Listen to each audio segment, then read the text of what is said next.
Pero mas maganda yung merong ano na, Yung gano'n. meron na siya para sa buhok.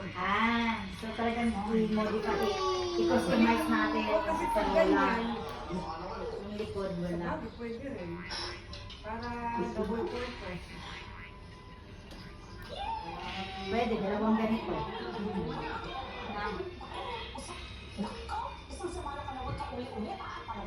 Isa pang sandal sa upuan.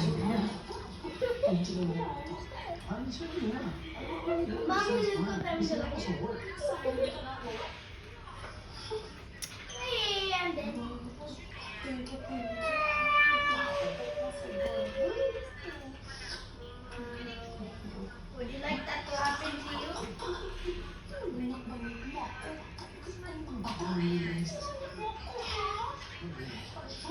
Ay, sus!